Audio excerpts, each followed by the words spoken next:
అన్నదాత అన్నదాత మీ అన్నదాత చెమటోడ్చి ఆహారాన్నందించే రైతన్న అనునిత్యం నీ కండదండగా నిలిచే నేస్తం ఎవరన్నా అన్నదాత అన్నదాత మీ అన్నదాత.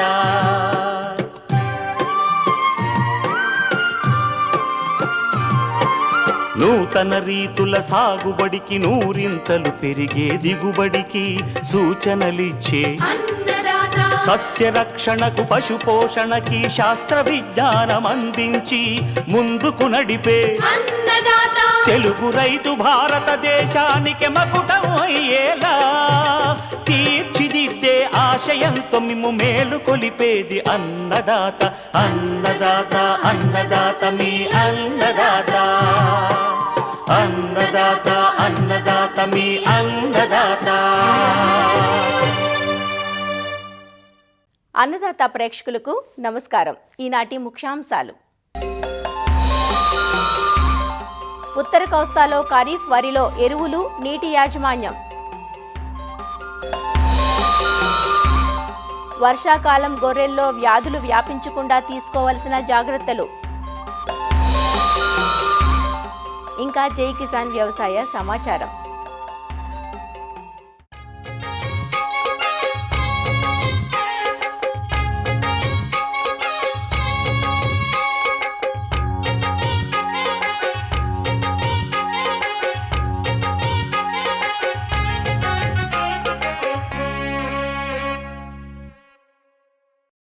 పంటల్లో అధిక దిగుబడుల సాధనకు మేలైన సాగు పద్ధతుల్లో పోషక యాజమాన్యానిది ప్రధాన భూమిక. మనం అందించే పోషకాల వల్ల వరి పిలకలు బాగా తొడిగి చీడపీడల్ని తట్టుకుని గింజ గట్టిపడడంతో పాటు మంచి దిగుబడినిస్తుంది. అయితే పోషకాలను రైతులు భూసార పరీక్ష సిఫార్సు మేరకు అందించినప్పుడు ఫలితాలు బాగుంటాయి. నత్రజని, భాస్వరం, పొటాషియం, జింక్, ఇనుము వంటి ప్రధాన సూక్ష్మ పోషకాలను రసాయన ఎరువుల రూపంలోనే కాక పశువుల ఎరువు, వర్మి కంపోస్ట్, జీవన ఎరువులు, పచ్చిరొట్ట వంటి సేంద్రియ ఎరువుల రూపంలోనూ అందించినట్లయితే పోషణ సమతుల్యంగా సమగ్రంగా ఉంటుంది. ముఖ్యంగా వరి పంటలో ఎరువులతో పాటు నీటి యాజమాన్యం కూడా ప్రాముఖ్యత సంతరించుకుంటుంది. వరి పైరు ప్రాంతాన్ని బట్టి, దశను బట్టి ఎరువులను దఫదఫాలుగా అందించాలి. ఖరీఫ్ వరిలో పాటించాల్సిన ఎరువులు, నీటి యాజమాన్యం గురించి ఆచార్య ఎన్జీ రంగా వ్యవసాయ విశ్వవిద్యాలయం నైరా వ్యవసాయ కళాశాల విస్తరణ విభాగం అధ్యాపకులు డాక్టర్ డి చిన్నమనాయుడు ద్వారా తెలుసుకుందాం. వరిలో మంచి దిగుబడులు రావాలి, సాగు ఖర్చుకు తగ్గ దిగుబడి రావాలంటే నీటి యాజమాన్యంకి ఎరువుల యాజమాన్యం రెండూ కూడా సమగ్రంగా ఆలోచించుకొని మరి రైతులు చేయాల్సిన అవసరం ఉంటుంది. మనం ఎరువుల యాజమాన్యం కనుక చూసుకుంటే చివరి దుక్కులో కానీ చివరి దమ్ములో కానీ పశువుల గతం అయితే ఒక 5 నుంచి 10 టన్నుల వరకు వేయమని చెప్తున్నాం అవకాశాన్ని బట్టి. లేదా వరి పంటకు ముందు పచ్చిరొట్ట పంటలు పెంచుకొని ఒక 40-50 రోజుల్లో కలిగి దున్నుకొని తర్వాత నాట్లు పెట్టుకోవడం చేయమంటున్నాం. దీనివల్ల సేంద్రియ పదార్థం భూమికి చేరి భూమి ఆరోగ్యంగా తయారవుతుంది. తద్వారా మనం వేసినటువంటి రసాయన ఎరువులు కూడా మొక్కకి సక్రమంగా అందడానికి అవకాశం ఉంటుంది. ఇక రసాయన ఎరువుల వాడకంలో కూడా మనం మితిమీరకుండా సమతులంగా ఎరువుల యాజమాన్యం చేపట్టాలంటే 24 కేజీల భాస్వరం, 32 నుంచి 42 కేజీల వరకు నత్రజని, అదేవిధంగా 20 కేజీల వరకు కూడా పొటాష్ ఎరువులు తప్పనిసరిగా మనం వేయాలని పోషకాల రూపంలో నిర్ధారించడం జరిగింది. అంటే 24 కేజీల భాస్వరం అంటే సుమారుగా మనం 50 కేజీల వరకు డిఏపిని వేసుకోవటం కానీ, లేదా 3 బస్తాల సింగిల్ సూపర్ ఫాస్ఫేట్ ఒక ఎకరానికి అవసరం ఉంటుంది. అదేవిధంగా నత్రజని 32 కేజీలు అంటే మనకి 65 నుంచి 70 కేజీల యూరియా. అదేవిధంగా పొటాష్ తీసుకుంటే కనుక ఎకరానికి మనకి 20 కేజీల పొటాష్ పోషకం రూపం అంటే సుమారుగా 35 కేజీల వరకు కూడా మ్యూరేట్ ఆఫ్ పొటాష్ వేసుకోవాలి. ఈ విధంగా ఒక ఎకరాకు అనుకొని దాన్ని 3 లేదా 4 దఫాలు నత్రజని ఎరువు అయితే వీలైనంత వరకు 4 దఫాలుగా వేయడం అనేది మంచిది. చివరి దమ్ములో మనం 50 కేజీల డిఏపి, 15 కేజీల యూరియా, 20 కేజీల పొటాష్, తర్వాత మళ్ళీ 25-30 రోజులంటే బాగా పిలకలు పెట్టే దశలో నత్రజని ఎరువుని యూరియా రూపంలో 30 నుంచి 35 కిలోలు. ఇకపోతే మధ్యలో మళ్ళీ ఒక 25 రోజులకి యూరియా 30 కేజీలు, పొటాష్ ఇంకొక 20 కేజీలు, ఈ విధంగా మధ్య స్వల్పకాలిక రకాలకి సరిపోతుంది. దీర్ఘకాలిక రకాలకైతే మధ్యలో ఇంకొక దఫా కూడా నత్రజని ఎరువు పడుతుంది, ఒక 25 నుంచి 30 కిలోలు. ఈ విధంగా వేసిన రకాన్ని బట్టి వాటి కాల పరిమితిని బట్టి నత్రజని ఎరువును 3 నుంచి 4 దఫాలు, భాస్వరం ఎరువు అంతా కూడా చివరి దుక్కులోని, పొటాష్ ఎరువును 2 దఫాలు, ఒకటి చివరి దమ్ములోని, తర్వాత చిరుపట్ట దశలో. ఈ విధంగా మనం వేయాల్సిన ఎకరాకి వేయాల్సిన ఎరువులన్నింటినీ కూడా సిఫార్సు మేరకు వేసుకుంటూ వెళ్ళాలి.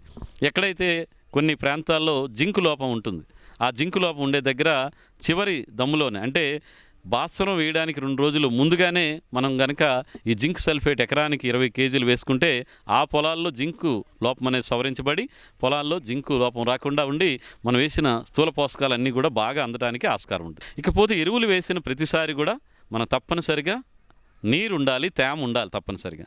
నాట్లు వేసేటప్పుడు 2 అంగుళాల నీరు, 5 అంగుళాల నీరు దుబ్బు చేసే సమయం, తర్వాత 0.8 అంటే 5 రోజులు ఆరగట్టడం, మళ్ళీ 5 అంగుళాల వరకు నీరు పెట్టుకోవడం, మళ్ళీ చిరుపొట్ట వరకు కూడా దాన్ని 5 అంగుళాలు చేస్తాము. గింజ తయారవుతున్న దాంట్లో 2 అంగుళాలు, కోతకు వచ్చేసరికి 2 నుంచి 0 అంటే మళ్ళీ మొత్తం నీరు తీసి ఆరగడతాం. ఈ విధంగా నీటి యాజమాన్యాన్ని కూడా సమర్థవంతంగా చేయాల్సిన అవసరం ఉంటుంది. కాకపోతే ఇక్కడ శ్రీకాకుళం, విజయనగరం జిల్లాలో ఏంటంటే మనకి నదులు ఎక్కువగా ఉండడం, వర్షాలు ఎక్కువగా పడటం వల్ల పొలాల్లో నీరు ఎక్కువ పెట్టేస్తున్నారు. మనం 2 అంగుళాలంటే పొలాల్లో అడుగు లోతు కూడా నీరు ఉంటుంది. దుబ్బు చేసే దశలో కూడా రైతులు ఎక్కువ నీటిని పెట్టేస్తున్నారు. అంటే తర్వాత నీరు దొరుకుతుందో లేదని చెప్పేసి, ఒకటి కలుపు రాకుండా ఉండాలని చెప్పేసి నీరు ఎక్కువ పెట్టడం జరుగుతుంది. దీన్ని ఇదేంటంటే పిలక పెట్టే దశలో కనుక నీరు ఎక్కువ ఉంటే వస్తున్న పిలకలన్నీ కూడా నీటిలోనే ఉండి ఆక్సిజన్ సక్రమంగా అందక పిలకలు చనిపోతున్నాయి, పిలకలు పెట్టడం అనేది తగ్గిపోతుంది. కాబట్టి రైతు సోదరులు ఈ మిడ్ సీజన్ డ్రైనేజ్ నాట్లు వేసిన తర్వాత 30 నుంచి 35 రోజులు, ఒక 4-5 రోజుల పాటు భూమిని ఆరగట్టడానికి ప్రయత్నం చేయాలి. చిన్న చిన్న పగుళ్ళు కూడా వస్తాయి, అలాగే ఎప్పుడైతే వచ్చాయో అక్కడ పిలకలు బాగా వస్తాయి. కాబట్టి ఈ విధంగా నీటి యాజమాన్యం చేయాలి. నత్రజని ఎరువులు వేసేటప్పుడు కూడా ఎక్కువ నీరు ఉందంటే మీరు యూరియా కనుక వేశారంటే నీటిల ద్వారా కలిసి బయటికి పోవడం కానీ, లేదా నీటి ద్వారా కింద పొరలకు వెళ్ళిపోవడం కానీ జరుగుతుంది. తద్వారా మొక్కకి నత్రజని అందుబాటు తగ్గిపోతుంది. కాబట్టి ప్రత్యేకించి నత్రజని ఎరువులు వేసేటప్పుడు బురద పలుచగా నీరుంచి వేయటం మంచిది. ఈ విధంగా నీటి యాజమాన్యం, ఎరువుల యాజమాన్యం కనుక సక్రమంగా చేస్తే మరి శ్రీకాకుళం జిల్లాలో కూడా దిగుబడులు ఇప్పుడు వస్తున్న దిగుబడుల కన్నా ఒక 5 నుంచి 6 బస్తాలు అధికంగా రావడానికి కూడా ఆస్కారం ఉంటుంది.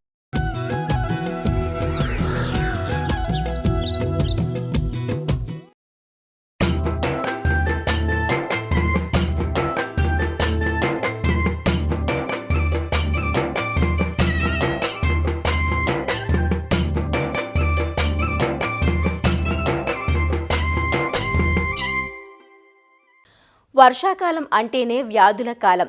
వర్షాలు ఈ ఏడాది తక్కువగా ఉన్నప్పటికీ పడాల్సిన వర్షపాతం అంతా స్వల్పకాల వ్యవధిలో కురవడంతో అటు వ్యవసాయంతో పాటు ఇటు అనుబంధ రంగాలు సైతం అతలాకుతలం అవుతున్నాయి. ముఖ్యంగా జీవాలకు ఇది గడ్డుకాలంగా మారింది. రోజంతా బయట తిరిగి మేసే జీవాలపై వాతావరణ మార్పుల ప్రభావం ఎక్కువగా ఉంటుంది. అపరిశుభ్ర పరిసరాల వల్ల వ్యాధుల వ్యాప్తి తీవ్రమవుతుంది. న్యూమోనియా, చిటుకు, మూతివాపు, పొదుగువాపు, పీపీఆర్ వంటి వ్యాధులు ప్రబలే ప్రమాదం ఎక్కువగా ఉంటుంది. కాబట్టి ఫారాల్లో తగిన జాగ్రత్తలు తీసుకోవాలంటూ తెలియజేస్తున్నారు రంగారెడ్డి జిల్లా వెలిమినేడు పశువైద్యాధికారి డాక్టర్ వై ఆనందరెడ్డి. వర్షాకాలంలో గొర్రెల మరియు మేకల పెంపకదారులు ఎలాంటి యాజమాన్య పద్ధతులు తీసుకోవాలో మనం వివరంగా చర్చించదలుచుకుంటే, ముఖ్యంగా మేకలను, గొర్రెలను ఉంచే కొట్టం కురవకుండా దాని మీద కమ్మలు వేయడం కానీ, లేకపోతే ప్లాస్టిక్ కవర్ వేయడం వల్ల కానీ ఈ కురవకుండా మనం చేసుకోవాలి. ఎందుకంటే కురవడం ద్వారా అవి నిలబడే ప్రదేశం తడి ఎక్కువగా అవుతుంది. పాకను కూడా తూర్పు పడమర ఉండేటట్లు, అలాగే నీరు నిలవకుండా ఉండే ప్రదేశం, అంటే ఎత్తైన ప్రదేశంలో ఈ గొర్రెలు ఉంచే స్థలాన్ని మనం చూసుకోవాలి. దీనివల్ల ఈ తేమ అనేది తక్కువగా ఉంటుంది. తడిగా ఉండడం వల్ల వీటి మలము ఈ తడితోని కలవడం వల్ల కొట్టంలో అమోనియా అనేది ఎక్కువగా పెరగడం జరుగుతుంది, వాసన ఎక్కువగా రావడం జరుగుతుంది. దీంతోని కండ్ల మంటలు, కండ్ల నుంచి నీళ్లు రావడము, న్యూమోనియా అనే వ్యాధి కూడా వచ్చే అవకాశం ఉంటుంది. మే నుంచి జూన్, జూలై నెలలో పశువైద్యుని సలహా మేరకు HS టీకాలు వేయడం ద్వారా ఈ న్యూమోనియాని కొద్ది మేరకు తగ్గించవచ్చు. అలాగే ఏదైనా గొర్రె దగ్గినా, తర్వాత ముక్కు నుండి ఏమన్నా స్రావాలు కారినా ఇమ్మీడియట్గా పశువైద్యుని సలహా మేరకు ఈ న్యూమోనియా చికిత్స చేయడం వల్ల అంటే ఆక్సీ కానీ, ఎన్రోఫ్లాక్ససిలిన్ కానీ, అమాక్ససిలిన్ కానీ, సెఫ్టియోఫర్ లాంటి ఇంజెక్షన్స్ పశువైద్యుని సలహా మేరకు ఇప్పించడం వల్ల ఈ న్యూమోనియాను ప్రాథమిక దశలో కంట్రోల్ చేయడం వల్ల ఈ రోగాలను నివారించుకోవచ్చు.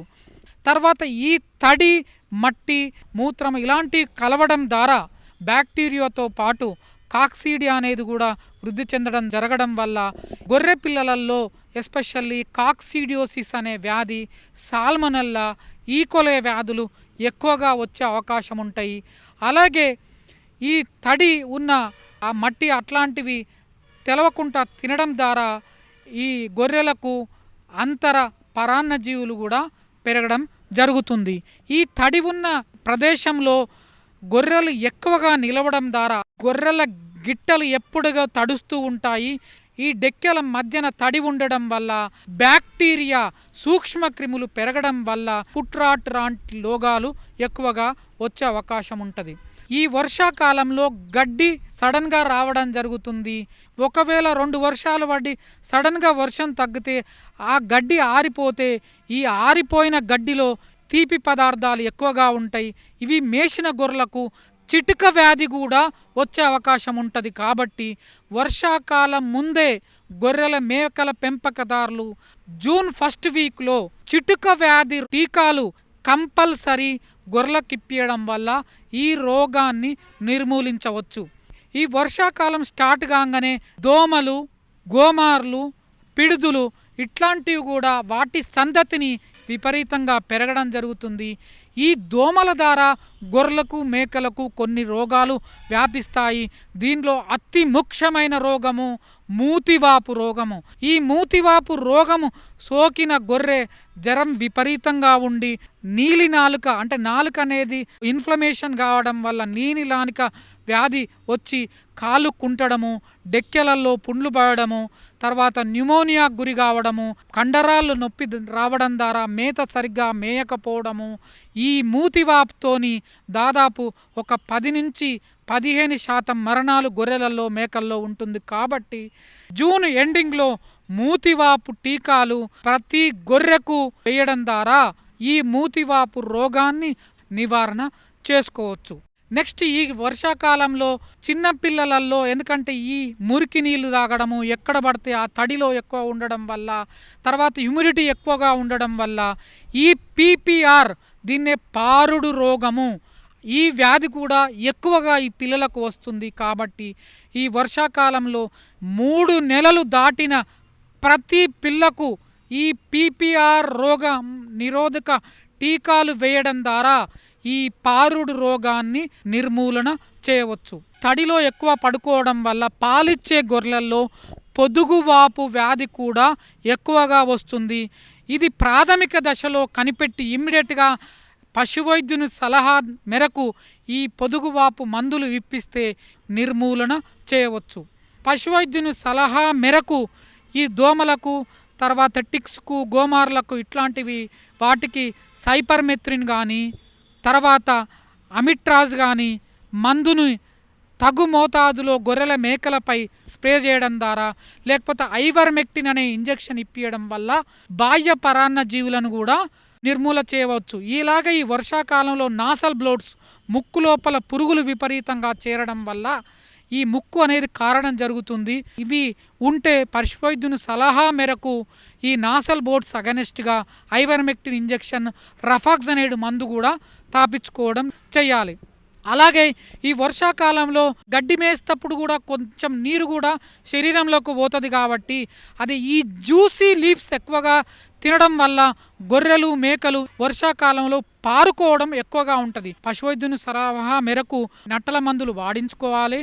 అలాగే ఈ గడ్డి కూడా ఎక్కువ తడి ఉండే ప్రాంతంలో కాకుండా కొంచెం ముదురు గడ్డి ఉన్న ప్రాంతంలో మేపడం ద్వారా ఈ మెత్తడి పెండని నివారించవచ్చు. ఎందుకంటే గొర్రెలు, మేకలు మెత్తడి పెండ వేయడం ద్వారా అది శక్తిని కోల్పోవడం జరుగుతుంది. దాంట్లో ఉన్న ఎలక్ట్రోలైట్స్ లాస్ కావడం జరుగుతుంది.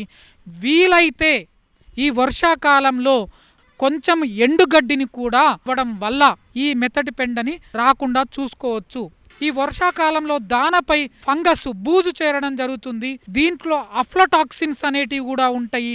ఇట్లాంటి దానాన్ని పెట్టినప్పుడు ఈ గొర్రెలకు మేకలకు లివర్ ఖరాబు కావడం జరుగుతుంది. కాబట్టి ఎట్టి పరిస్థితుల్లో గొర్రెలకు మేకలకు ఈ మౌల్డీ ఫీడ్స్ను వెయ్యకుండా చూసుకోవాలి. ప్రతి వారం తడి ఉన్న ప్రదేశాల్లో ఈ బ్లీచింగ్ పౌడర్ వేయడం ద్వారా, పొడి సున్నం చల్లడం ద్వారా, దాంట్లో ఉన్న బ్యాక్టీరియాని మనం చంపడము ద్వారా ఈ డెక్కెలు చెడిపోకుండా చూసుకోవచ్చు. వీలైతే కొట్టంలో మంచి వాటర్ అందియడము. వర్షాకాలం స్టార్టింగ్లో నిమటోడ్స్కి అగెనిస్ట్గా కంపల్సరీ ఆల్బెండజోల్ కానీ, ఫెన్బెండజోల్ కానీ, తర్వాత ఐవర్మెక్టిన్ కానీ ఇలాంటి మందులు సెప్టెంబర్ అక్టోబర్ నెలల్లో ఫ్లూక్స్, ఆంఫిస్టోమ్స్, తర్వాత నిమటోడ్స్ ఈ 3 రకాలు ఎక్కువగా ఉంటాయి. కాబట్టి కంపల్సరీ ఈ మిక్స్డ్ ఇన్ఫెస్టేషన్కు వాడే మందులైన క్లోజెంటాల్ కానీ, తర్వాత ఫెన్బెండజోల్, ఐవర్మెక్టిన్ కానీ, రఫాక్సనైడ్, లివామిజోల్ కానీ ఉన్న కాంబినేషన్ డ్రగ్స్ పశువైద్యుని సలహా మేరకు తగు మోతాదులో అన్ని గొర్రెలకు వాడుకోవాలి. డిసెంబర్ జనవరిలో లివర్ ఫ్లూక్స్ సోకే ప్రాంతం అప్పుడు ఫ్లూక్స్ నివారణ మందులు, ట్రైక్లాబెండజోల్ ఇట్లాంటి నివారణ మందులు తాగించుకోవడం వల్ల ఈ అంతరం పరాన్నజీవులను నిర్మూలించవచ్చు. దొడ్డి చుట్టూ చెత్త చెదారము లేకుండా ఈ దోమల ఆవాసం ఉండకుండా చూసుకోవడము, తర్వాత దొడ్లో తడి ఉన్న కాడ బ్లీచింగ్ పౌడర్ చల్లడం ద్వారా ఈ బ్యాక్టీరియా కానీ దోమలు కానీ నివారణ చేసుకోవచ్చు.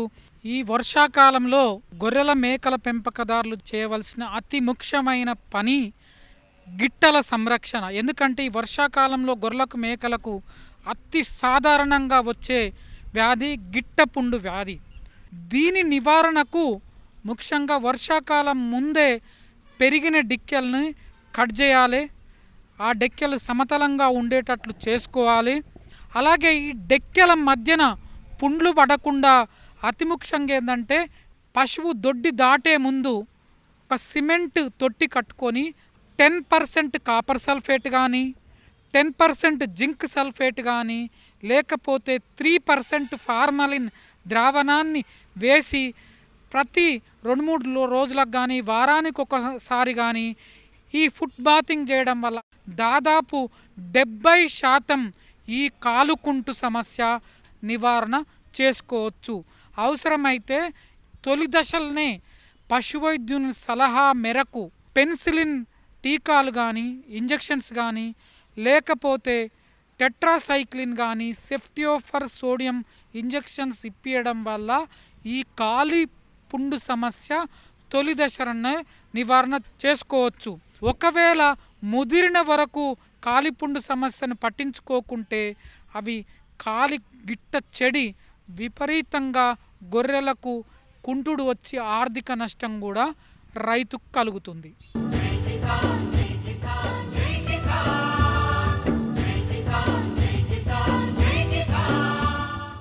వ్యవసాయ సమాచారం ఇప్పుడు జై కిసాన్లో చూద్దాం.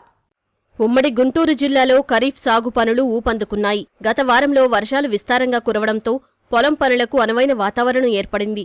వరి విత్తనాలను వెదజల్లటం, పత్తి విత్తనాలు వేయడం సహా పలు రకాల మెట్ట పంటల సాగుకు అవకాశం కలిగింది. ప్రస్తుత పరిస్థితిని సద్వినియోగం చేసుకోవాలని శాస్త్రవేత్తలు సూచిస్తున్నారు. ఈ 2 జిల్లాల్లోనే మనకి 3 రకాల సందర్భాలు మనం ఎక్కువగా చూస్తూ ఉంటాము. ఒకటి వర్షాధార మెట్ట భూములు, అలాగే కృష్ణా వెస్టర్న్ డెల్టాలో వరి సాగు, అలాగే మనకి నాగార్జున సాగర్ ప్రాజెక్ట్ నుంచి కాలువల నుంచి వచ్చే వరి సాగు, మరియు కొన్ని రకాలైన మెట్ట పంటలు కూడా ఇరిగేషన్తో సాగు చేస్తూ ఉంటారు. వర్షాధార మెట్ట భూములు కనుక చూసుకున్నట్లయితే ఎక్కువగా పత్తి అనేది సాగు చేస్తున్నారు. జూన్లో కొంత వర్షానికి విత్తుకోవటం జరిగింది. అది 10 నుంచి 15% వరకు విత్తుకుని ఉన్నారు. జూలై మొదటి పక్షంలో చాలా వర్షాభావ పరిస్థితుల వల్ల నాట్లు అనేవి కానీ లేకపోతే విత్తుకోవటం అనేది కూడా ఏమీ జరగలేదు. కానీ గత వారం రోజుల నుంచి మనకి కురుస్తున్న వర్షాల వల్ల అనేక పంటలు విత్తుకోవటానికి నాటుకోవటానికి చాలా అనువుగా ఉంది. ఈ మెట్ట భూముల్లో పత్తి సాగు అనేది ఎక్కువగా రాబోయే వారం రోజుల్లో విత్తుకుంటం జరుగుతుంది. కృష్ణా వెస్టర్న్ డెల్టా నుంచి నీరు విడుదలైనవి కాబట్టి అక్కడ కూడా వరి సేద్యం అనేది చాలా మండలాల్లో విస్తృతంగా గత 10 రోజుల నుంచి సాగింది. కాలువ చివరి భూముల్లో రాబోయే 10-15 రోజుల్లో కూడా అక్కడ కూడా నాట్లు వేయటం కానీ లేకపోతే విత్తుకోవటం కానీ జరుగుతుంది. ఇక కృష్ణా వెస్టర్న్ డెల్టా కాకుండా మన నాగార్జున సాగర్ ప్రాజెక్ట్ కెనాల్ ఏరియాలో కనుక చూసుకున్నట్లయితే ఆగస్టు నెలలో మనకి వరి నాట్లు కూడా ముమ్మరంగా సాగే అవకాశం ఉంది.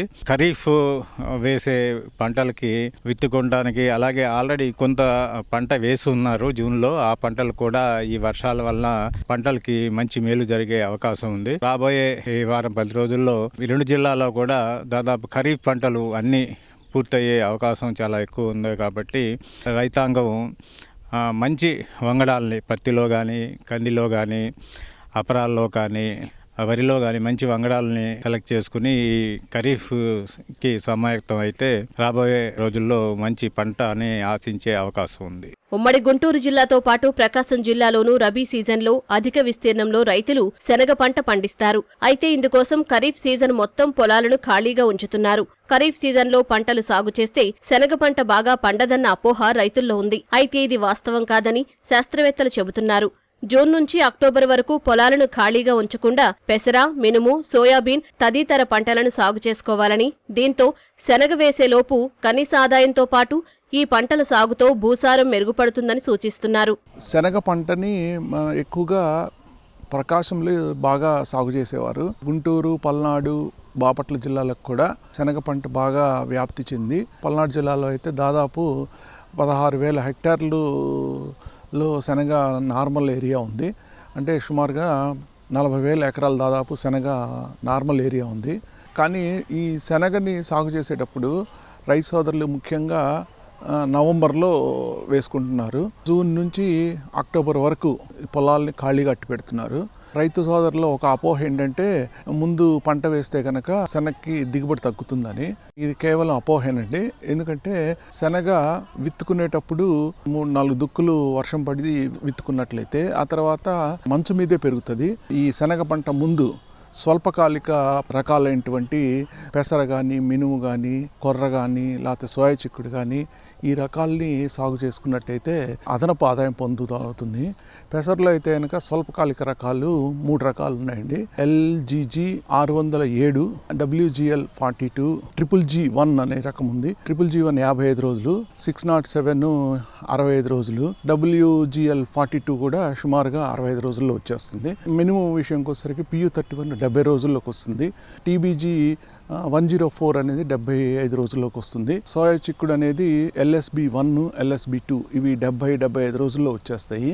తర్వాత సూర్యనంది కొర్ర రకము 65 రోజుల్లోకి వస్తుంది. దాదాపు ఇవన్నీ కూడా మినిమము 5 క్వింటాళ్ళు ఎకరానికి దిగుబడి వస్తూ ఉంది.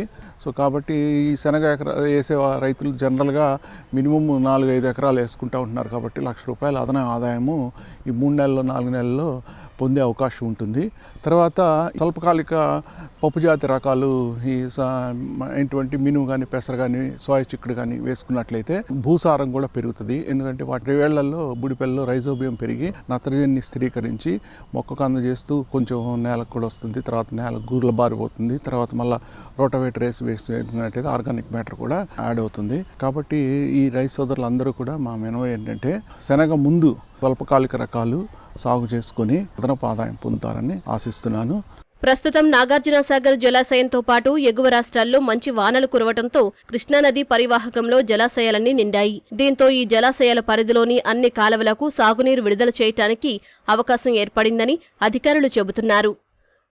మరిన్ని విభిన్న అంశాలతో రేపటి అన్నదాతలో మళ్ళీ కలుసుకుందాం. నమస్కారం. అన్నదాతలు తమ సందేహాలు, సమస్యలను 18004254085 టోల్ ఫ్రీ నంబర్లో ఉదయం 10 నుంచి 11 గంటల మధ్య పని దినాల్లో సంప్రదించగలరు. యూట్యూబ్లో www.youtube.com/అన్నదాత ఈటీవీ లింక్ ద్వారా వీక్షించవచ్చు.